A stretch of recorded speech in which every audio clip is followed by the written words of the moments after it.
Almost 13% of homeowners in America do not carry any form of homeowners insurance, which means if somebody crashes into your house, you got to pay for it out of your pocket. Your home becomes worthless, and now it's an expense that you got to pay for. I have seen this happen in one of my rental properties. A drunk driver has driven directly into the house, and that was an expense. Luckily, I had insurance to cover the cost, but you don't want to be the person that's paying for this out of your pocket. But being cheap also applies to who you hire. If you're getting work done in the house, you don't always want to go with the cheapest person. That's what I used to do. And what I realized is, yes, the cheapest person might cost you the least amount of dollars today, but it might end up costing you a whole lot more because now you have to pay somebody else who's more expensive to come in and undo what they did, and then you have to pay for them to redo what you were supposed to do the right way.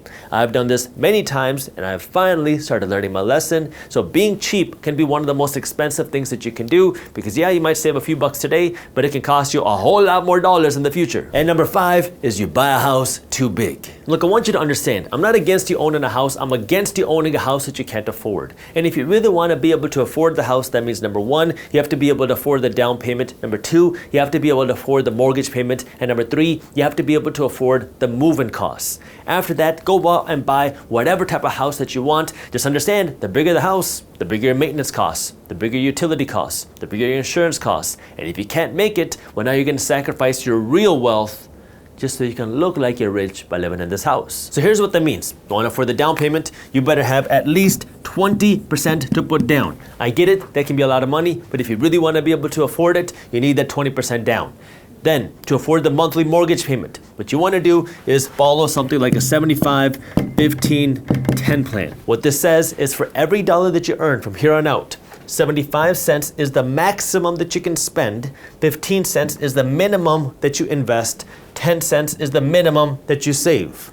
If you can afford the mortgage payment and all of your living costs with this part of your budget, then you can afford it. If you have to dig into your investment money or have to dig into your savings money to make a mortgage payment, you cannot afford it. Now notice, your investment money is not your mortgage. Your investment money is separate. This is money you're putting aside to buy rental properties. This is money you're putting aside to invest in the stock market. This is money you're putting aside to invest into other businesses. This is not the money you're using to make a monthly mortgage payment. If you can afford your mortgage payment here and your other lifestyle costs here, then you can afford it. Then finally is the move-in costs. Here's the reality. Movers are expensive, and when you move into a new house, you might want to upgrade the basement. You want to upgrade a bedroom. You might want to upgrade the kitchen. All of this is expensive. Factor the cost in there. And if you're getting new furniture, that's also expensive. Factor that in there. Now that we went over the 5 biggest mistakes the homeowners make, let me show you what you should do and the way that you actually can use a house the right way. Now again, this doesn't make your house an asset, it's still a liability, but what you want to do is number 1, you lock in a mortgage rate. Once you lock in a mortgage rate, it can be a 30-year or a 15-year mortgage, it doesn't really matter. The key is you want to pay a little bit extra every single month. If you can pay a little bit extra, that extra money, you want it to go directly to your principal balance. That way you can pay off your house a whole lot faster. Number 2, it's not bad to refinance, but you want to refinance strategically.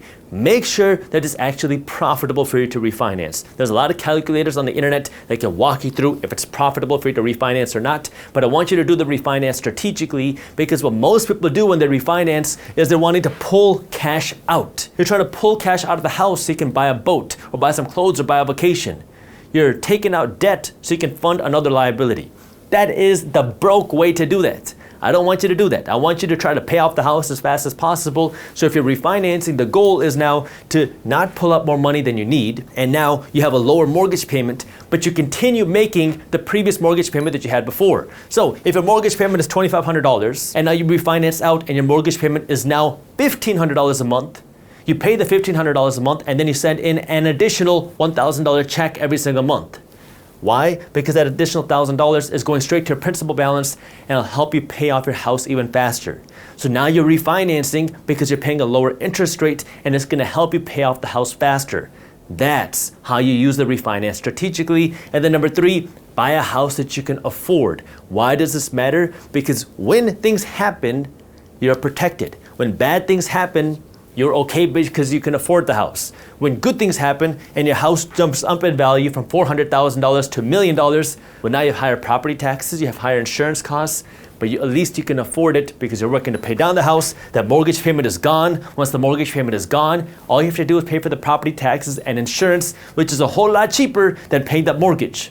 So yes, it can be good to own a house, but don't screw up the way you own the house. That way it ends up becoming a money pit for you and your finances. If you enjoyed this clip and you want to continue your financial education journey, I have another video that I think you'll love. All you got to do is click that button right over there. And for those of you who want to stay up to date on the top finance and business news, you can join Market Briefs, my free financial newsletter, by clicking that button below. Thank you for watching, and I'll see you in the next one.